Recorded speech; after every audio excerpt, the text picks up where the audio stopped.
Ya está con nosotros Juan Raúl Ferreira, señoras y señores. Bienvenido, Juan Raúl. Bueno, un gran gusto estar acá como casi todos los miércoles, salvo cuando nos ponemos de acuerdo ambos en hacerlo otro día. A ver, Juan, contame lo que acabas de contarme, porque de verdad... Sí, yo creo que uno siempre que le va mal o le pasa algo malo, ya sea en una oficina pública o en un servicio público, aunque esté en manos de privados, enseguida el instinto es hacerlo público y protestar. Pero no tenemos el mismo reflejo cuando algo sale bien. Y yo realmente estoy muy impresionado y agradecido, todavía no he ido, pero quiero hacerlo público, porque ayer terminé muy tarde en una comunidad de base cristiana a la cual yo asisto, que es la de San Romero de América. En realidad me acerqué a ellos por el hecho de, en su momento, haber conocido a San Romero, y desde que fue canonizado la parroquia, que es la vieja parroquia de la Cruz, lleva su nombre. Y estuvimos hasta muy tarde porque se aproximan los 40 años de su martirologio, su asesinato político, como se le quiera llamar, según el credo y la fe de cada uno. Pero se está preparando para el domingo 27 una actividad, bueno, y no estuve toda la tarde y hasta muy tarde. Y llego a mi casa cerca de las 11 de la noche en un ómnibus de Cucha, un C1, y me dejo el portafolio con toda la documentación que había llevado para ver si se quería utilizar en unos paneles de documentación que se van a poner ese día. ¿Sabés que si yo fuera un juez que está escuchando el testimonio, un fiscal, diría: es poco creíble su cuento, caballero, porque que usted pierda algo, sí, teniendo en cuenta su trayectoria? Increíble. Bueno, sí. Obviamente estoy haciendo una ironía porque Juan Raúl es perdedor de cosas, ¿no? Soy muy distraído. Perdón, ¿desde gurí incluso? ¿Desde muchachito? Sí, toda la vida. Sí, no es Alzheimer. No, bueno, acá ya hace más de 10 años, a menos que haga 10 años. Me dejo, bueno, ayer mismo, antes de ir a la parroquia, me había dejado el celular en el lugar donde había impreso algunos de los documentos. Esos eran rescatables, estaban acá, pero otros... Lo cierto es que llegaste a tu casa sin el portafolio. Llegué a casa sin el portafolio, busqué en la página web de Cucha, había un teléfono donde a esa hora obviamente no contestaba nadie. Entonces recurrí a un servicio que muy poca gente sabe que existe, que es muy bueno hasta para averiguar horarios, líneas de ómnibus, cuando uno va a un lugar que no frecuenta y tiene que regresar, etcétera. Un servicio de Cucha que se llama Cucha, se llama Cucha Empresa. Y entonces ahí puse, en el servicio C1, que a las 10:21 pasó por Tres Cruces, me dejé, procedente del barrio La Cruz, me dejé olvidado un portafolio que tiene objetos de mucho valor histórico y emotivo para mí, etcétera. Y hoy, cuando me despierto, encuentro un mensaje diciendo: su portafolio ya ha sido encontrado, páselo a retirar por tal dirección. Realmente me parece un servicio de excelencia, pero además de una confiabilidad muy grande. Bueno, me parece importante señalarlo, porque para protestar estamos todos en primera línea y pocas veces señalamos cuando hay algo bueno. Eso quizás me hizo llegar unos minutitos tarde porque empecé a buscar, porque mandé mails, sí, me imagino, de todo, y la verdad que estaba muy, muy, muy triste de haber perdido esa documentación, esos testimonios, y están todos allí. Ahora no bien terminé el programa, voy a ir a buscarlos. Bien. Bueno, Alejandro, yo sobre estos dos temas quiero decir para que se los voy a recordar a la gente, lo dije más temprano, incluso leo textual una comunicación que la propia Cancillería publicó. Cancillería anuncia el retiro del UNASUR Cancillería anuncia el retiro del Uruguay y de la UNASUR y su regreso al TIAR. Además informa que la primera misión oficial del canciller será a la Asamblea General de la OEA. A mí me gustaría, no solo, por supuesto, conocer tu comentario, opinión, análisis, sino que en 3 palabras nos recuerdes de qué hablamos cuando hablamos de UNASUR y de qué hablamos cuando hablamos de TIAR. Bueno, en realidad se sabe muy poco, y esto es bueno decirlo. Yo tengo posición tomada sobre los dos temas. No la voy a ocultar, pero quiero sí diferenciar lo que es información y análisis de lo que son opiniones mías, que es lo que menos cuenta, pero que de repente es muy difícil manejar los temas sin que uno diga, bueno, pero porque hay que ver también qué señal se está mandando con esta decisión, que es la primera decisión de política exterior importante que se envía. Pero sobre qué son estos dos instrumentos, lo que muy poca gente sabe, porque el Tratado Interamericano de Asistencia Recíproca, TIAR, es un instrumento de la OEA, muy poca gente sabe que es previo. En realidad, si yo no recuerdo mal, el Tratado Interamericano de Asistencia Recíproca es del 2 de septiembre de 1947, mientras que la OEA es del 30 de abril del 48, o sea, un año, un poquito menos de un año posterior. Sin embargo, todo el mundo lo asocia a la OEA porque la OEA, cuando se constituye, lo hace propio. Era la vieja OEA. Curiosamente, el secretario general, el primer secretario general de la OEA fue un uruguayo, el ex canciller desaparecido ahora, Carlos Mora Otero. Era la época, yo creo que la OEA tuvo tres etapas en su vida. Esta era la OEA que, cuando éramos muchachos, acá no estoy viendo un juicio de valores, sino contando una anécdota, solíamos salir a protestar diciendo que era le llamábamos a nivel estudiantil el Ministerio de Colonia de los Estados Unidos, etcétera, etcétera, etcétera. Pero bueno, aunque parezcan, y para evitar confusiones, hay unos 8 meses más o menos en que existe el TIAR, no existe la OEA. Luego la OEA, en su acto fundacional, primero se llama Unión Panamericana y luego Organización de Estados Americanos, lo hace propio. La crítica que se le hacía, sobre todo de los sectores más de izquierda y progresistas, era una época donde había una derecha nacional en muchos países muy fuerte. Por ejemplo, en Argentina, antes del peronismo, la rotación histórica tradicional era entre radicales y conservadores. Los conservadores eran algo más que conservadores en la Argentina antes de Perón, eran más bien una derecha, pero muy nacionalista. Entonces, esa derecha nacionalista que campeaba en América Latina en aquellas épocas se opuso por igual a la conformación del Tratado Interamericano de Asistencia Recíproca que la izquierda, por razones distintas quizás, pero se opuso igual. ¿Qué es lo que establecía el Tratado Interamericano de Asistencia Recíproca? Era una reivindicación de la doctrina Monroe, es decir, América para los americanos, que suena como diciendo, ¿y por qué no? Pero es América toda para los americanos del norte, es decir, Estados Unidos, eso era la doctrina Monroe, puede intervenir en América Latina. Y esto se vuelve con forma de tratado internacional en 1947 con los tratados del TIAR, que luego la OEA hace propios. Yo digo, cuando digo que la OEA tiene 3 etapas, porque hay una etapa en el inicio de la Guerra Fría, es prácticamente con el final de la Segunda Guerra Mundial que nace la OEA, en la cual la OEA era un poco el brazo ejecutor de la política exterior norteamericana. Yo en esto, mucha gente tiene derecho a discrepar, pero creo que hay que prestar atención a los matices. Por ejemplo, la OEA fue la primera organización internacional que denunció la desaparición de Julio Castro. Nadie podrá decir que eso fue un deseo del imperio, ¿no? Fue la Comisión Interamericana de Derechos Humanos y la Asamblea General muy dura con la dictadura uruguaya en esos años. Ese periodo yo lo definiría como que la OEA era lo que los Estados miembros querían que fuera. Y había, a pesar de que había dictaduras en el sur de América, en el norte de América Latina constituían una mayoría.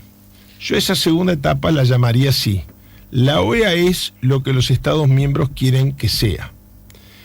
Y luego viene una etapa que, desde mi punto de vista, esto es una opinión, creo que fundada, pero una opinión al fin, a partir de la asunción de Almagro aparece algo distinto, donde la OEA no siempre es lo que los Estados miembros quieren que sea, sino que la figura del secretario general deja de ser una figura subordinada a los Estados para a veces hasta enfrentar a los Estados miembros. Uh-huh.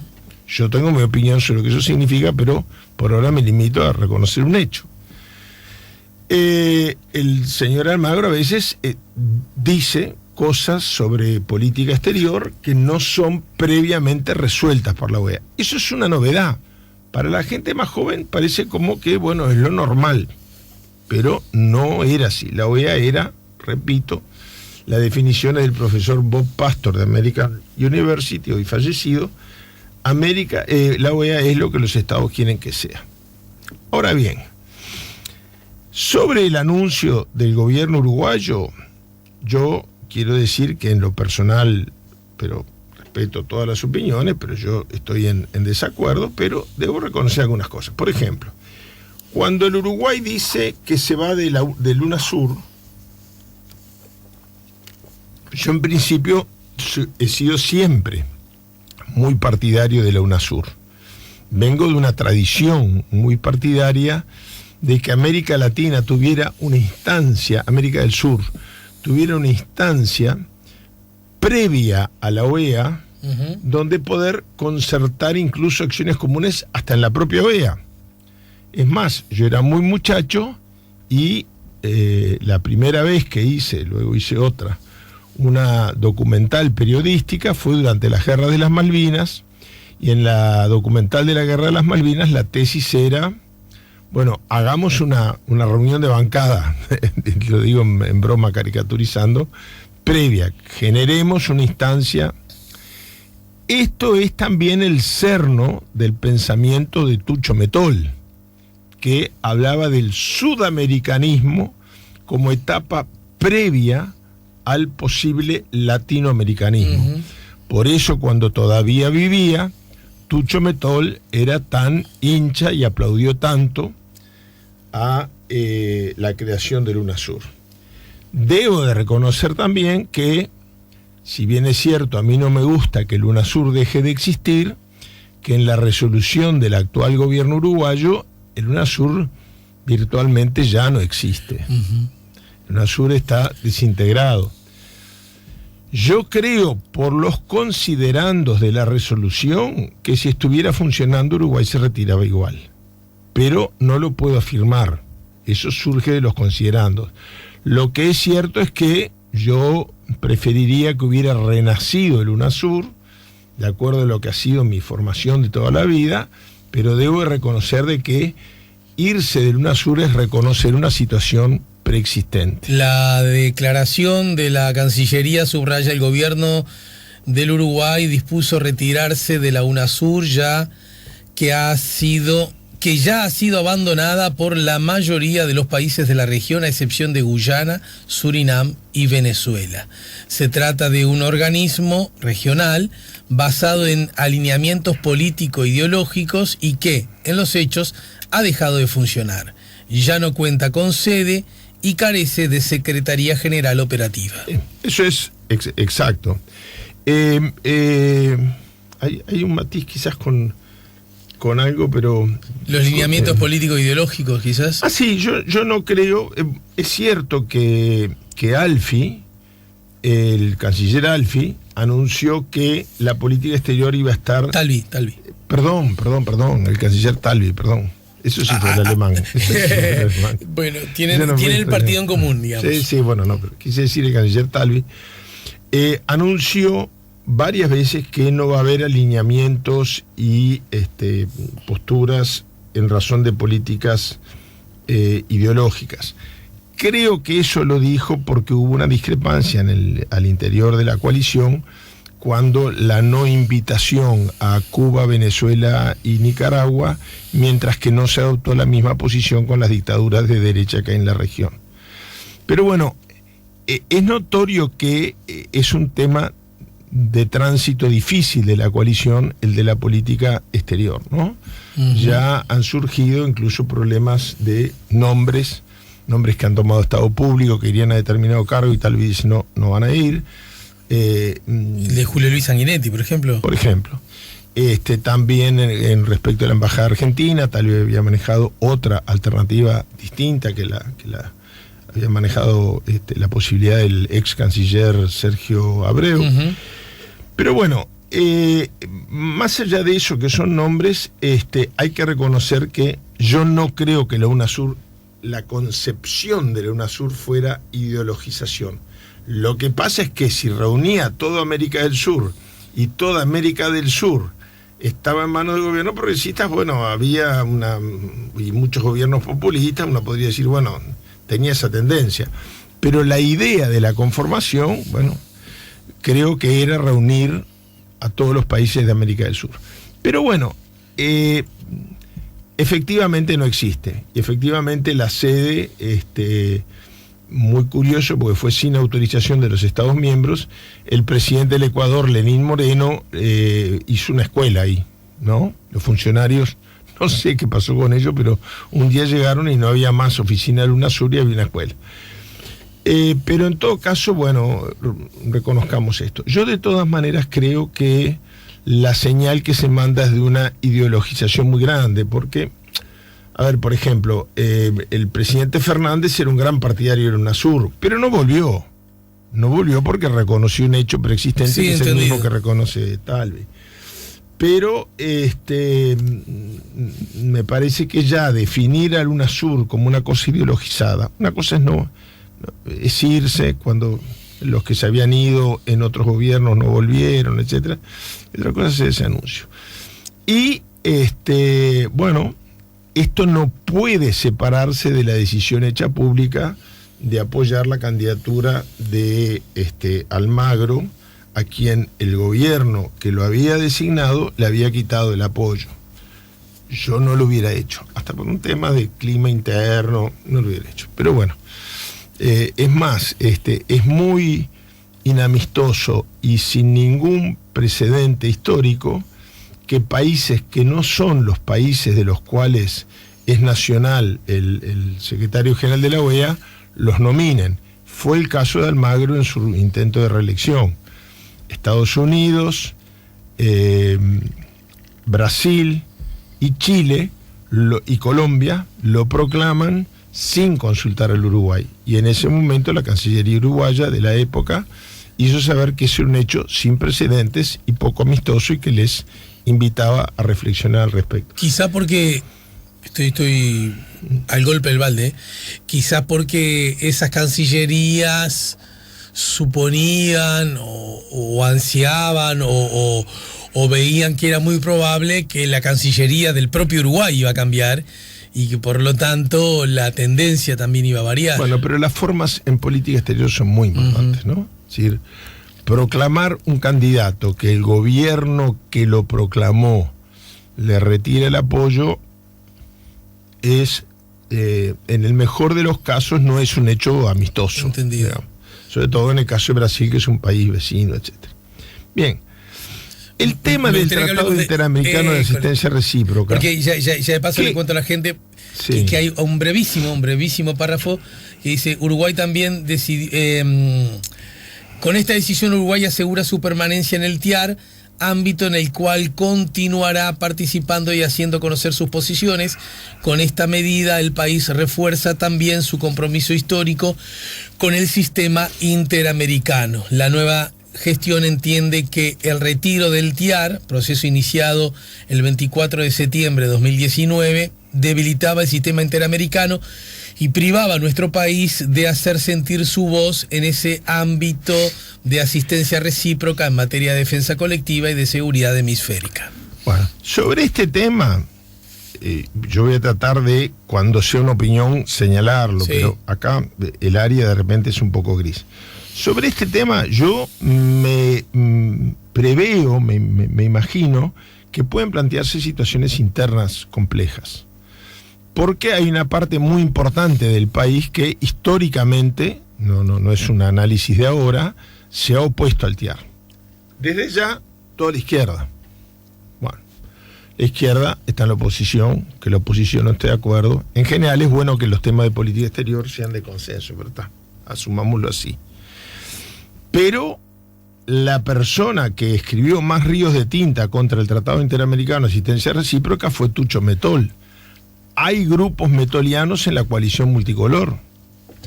¿Qué van a hacer? ¿Van a guardar silencio? El propio general Manini Ríos se ha definido en política exterior como un discípulo de Metol. El hijo mismo de Metol dirige el diario del general Manini. ¿Qué van a hacer esos grupos? ¿Van a guardar silencio? No sé. En el Partido Nacional, la tradición es oponerse al TIAR. Tradición, digo porque en las redes alguna gente me ha dicho todo está obsesionado con Wilson, etc. Desde ya que Wilson fue un duro enemigo del TIAR, en un homenaje que le hizo el Parlamento colombiano a Wilson en el año 83. Pero esto es una tradición que viene de más atrás en el Partido Nacional, viene desde la formación misma del TIAR. El doctor Luis Alberto Herrera, con quien yo mismo puedo tener algunas discrepancias en algunas actitudes, en algunas etapas de su vida, etc., desde la formación del TIAR hasta su muerte en 1959, el doctor Herrera se opuso cada vez que se aplicó al TIAR. ¿Qué casos fueron? Bueno, la invasión a Guatemala y la invasión a Nicaragua cuando muere Augusto César Sandino. En estos hechos, donde se aplica este tratado supuestamente de asistencia recíproca, pero que en todos los casos que voy a citar, lo que es una intervención de Estados Unidos con el nombre, con el paraguas de la OEA, ¿no? Salvo esos meses que la OEA todavía no existía. Es decir, cuando durante gobiernos del Partido Colorado, Estados Unidos, con el paraguas del Tratado Interamericano de Asistencia Recíproca, interviene en Centroamérica, lo hace anunciando que es en nombre del TIAR. Luego, con el Partido Nacional ya en el gobierno, en 1965, si no me equivoco, se invade a Santo Domingo, a la República Dominicana, para derrocar al presidente constitucional que era Juan Bosch. Es decir, se derroca un gobierno constitucional porque lo consideraban demasiado progresista y se pone una dictadura que es la del general Trujillo, que luego continúa después de su muerte el general Balaguer, hasta que él mismo convoca a elecciones que él mismo gana. En ese proceso de 1965, Herrera ya estaba muerto, el gobierno del Partido Nacional hace jurisprudencia internacional en la materia.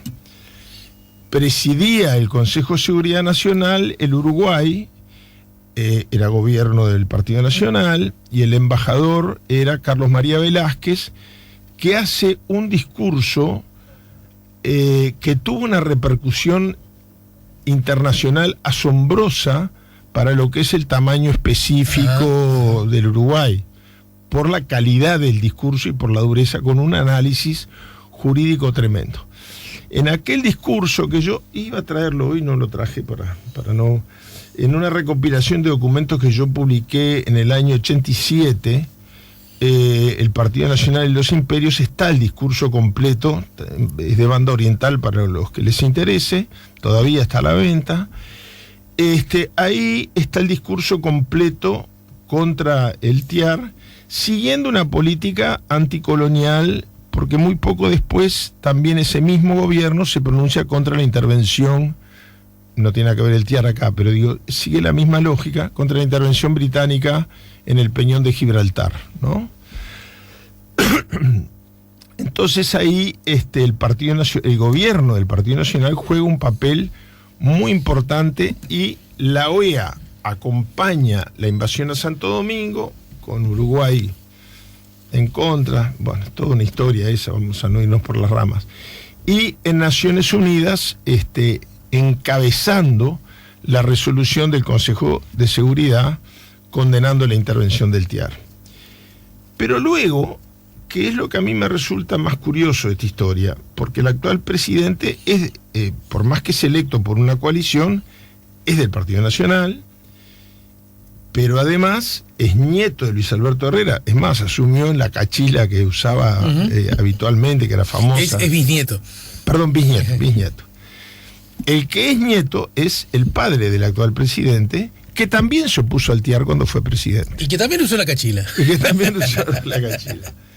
Luis Alberto Lacalle, de Herrera, cuando asume, días antes se produce la intervención del TIAR, de Estados Unidos en Panamá para detener al general Noriega. Así es.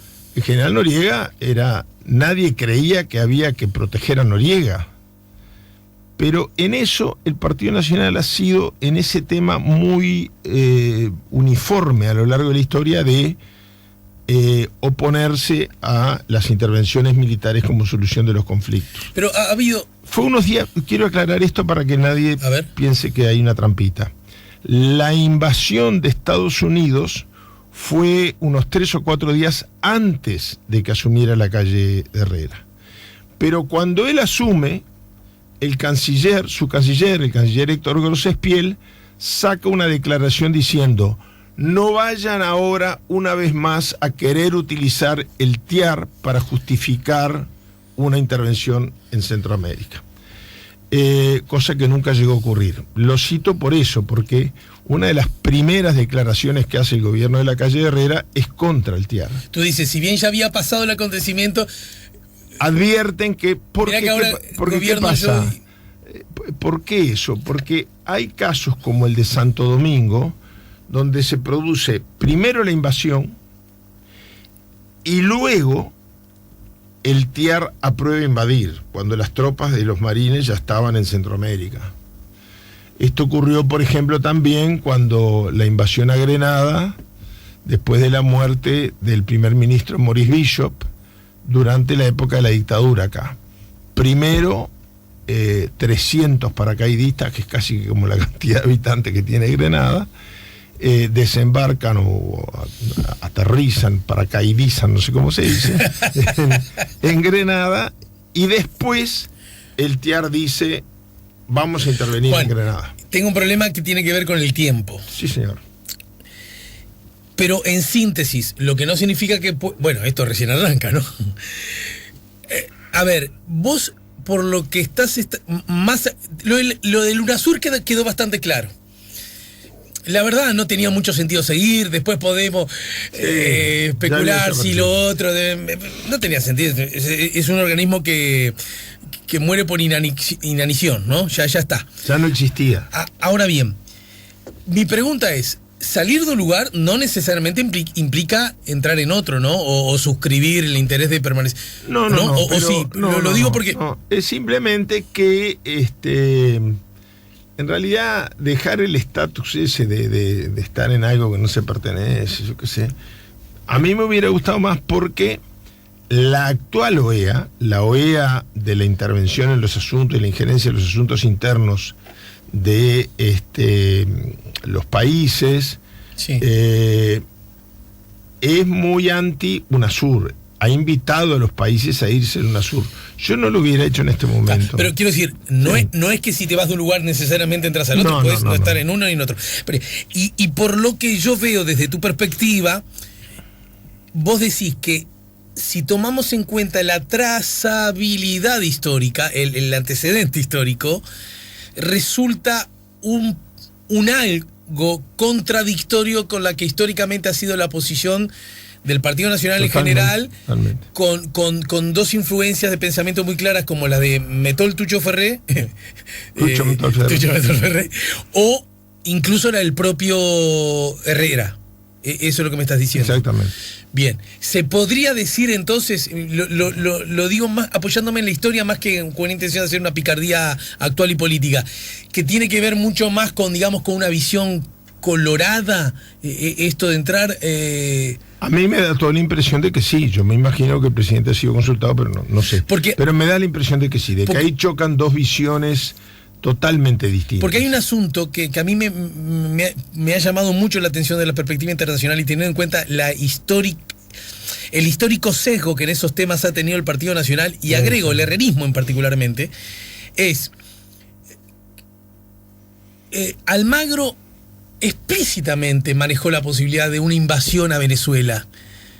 Y yo siempre pensé que ese solo hecho, ni siquiera lo digo ni por izquierda ni por derecha, ¿se entiende? Claro, se entiende clarísimo. Es de una contundencia tal que, desde el punto de vista histórico, inhabilita a seguir apostando a ese individuo. No lo digo individuo en forma peyorativa, a esa persona. Queda clarísimo. Y más que nada, para un blanco. Siempre lo entendí. En realidad, desde el punto de vista formal, la política exterior, y con esto termino, del Uruguay se ha pegado sobre dos principios fundamentales: no intervención en los asuntos internos y solución pacífica de las controversias. Pero para el Partido Nacional esto ha sido a lo largo de la historia como una razón de ser, como una esencia de los postulados que no han cambiado según las tendencias partidarias que obtengan mayorías. Es más, el embajador Carlos María Velázquez, que hizo aquel discurso que desde el punto de vista de política exterior y desde el punto de vista jurídico, de derecho internacional público, hizo jurisprudencia, denuncia al TIAR como ilegal, como un tratado que no se puede firmar porque es violatorio del derecho internacional. El derecho internacional propicia la solución pacífica de las controversias, el TIAR propicia la intervención de Estados Unidos en nombre de los países latinoamericanos para solucionar los problemas internos de los países latinoamericanos. Juan Raúl, gracias como siempre y hasta la semana que viene. Bueno, muchas gracias, y la semana que viene, y a ver, y ¿habrá algún run run de que viene el Papa? No, te dejo con la espina hasta la semana que viene. Bueno. Te dejo con la espina hasta así es como debiste haber arrancado. Bueno, a ver. Bueno, si no me dejas hablar del TIAR. Claro, tenés razón. Obviamente que te voy a dejar hablar del TIAR si me manejas la chance de que a lo mejor viene el Papa. La pucha. Bueno, nos vamos a la pausa. Juan Raúl Ferreira nos ayudó a poner la mañana en camino.